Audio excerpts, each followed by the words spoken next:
आपल्यासोबत आहे काँग्रेसचे नेते आमदार विकास ठाकरे. विकास भाऊ, नागपुरातील नगरसेवकांची या निवडणुकीच्या पार्श्वभूमीवर बैठक झाली, परंतु काही नगरसेवकांची अद्यापही नाराजी आहे. ती नाराजी तुम्ही दूर कशी करणार?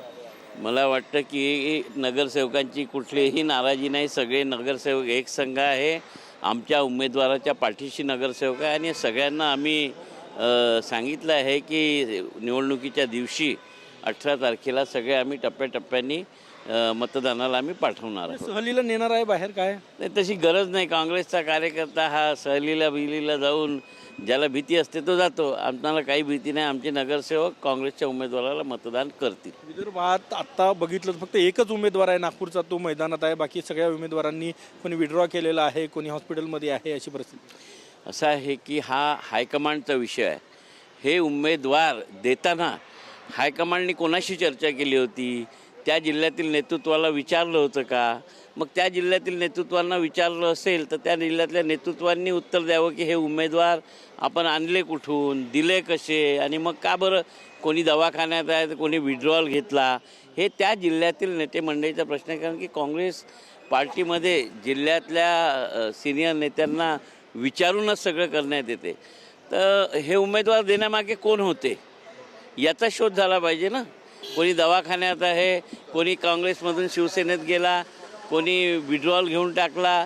तर मला वाटते या सगळ्या घटना हायकमांडच्या लक्षात आहे आणि त्यावर हे चर्चा होत आहे. महाराष्ट्रातून काही नेत्यांनी तक्रारी पण केल्या याबाबत दिल्लीमध्ये. याबाबत मला माहीत नाही कधी तक्रारी केल्या की नाही आहे, परंतु हायकमांडला एवढं समजते की ज्या जिल्ह्यातला उमेदवार दिला त्या जिल्ह्यातल्या नेतृत्वाची जबाबदारी राहते की तो उमेदवार मैदानात टिकून राहावा, त्याने इलेक्शन लढावं.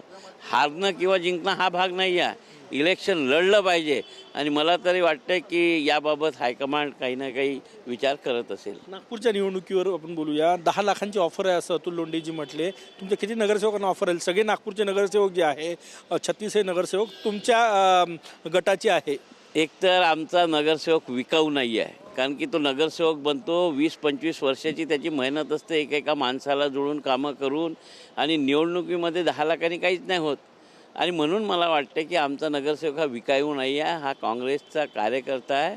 त्याच्या जिद्द आहे लोकांची कामं करायची. आणि काँग्रेसने AB फॉर्म दिला होता म्हणून असं कोणीही समजू नये. कुठलाच नगरसेवक हा विकाऊ नसतो. कारण की मी सुद्धा तीन-चार नगरसेवक होतो, महापौर होतो, आणि या सगळ्या परिस्थितीशी जुळून आहे. तर हे अफवा असते. आणि म्हणून काल सगळ्या आमच्या नगरसेवकांनीच सांगितलं की आम्ही इतके पैसे खर्च करून निवडून आलो, 25 वर्षाची आमची मेहनत आहे, माणसं जमा केले, लोकांची कामं केली, तेव्हा लोकांनी आम्हाला, तर आम्ही हे विकणारे नगरसेवक आहे का असं त्यांनी बोलून दाखवलं. मला वाटते नागपूरमध्ये असा कुठलाच प्रकार होत नाही. खूप खूप धन्यवाद. कॅमेरामॅन सचिन सायांचं, गजानन माटे, TV9 मराठी, नागपूर.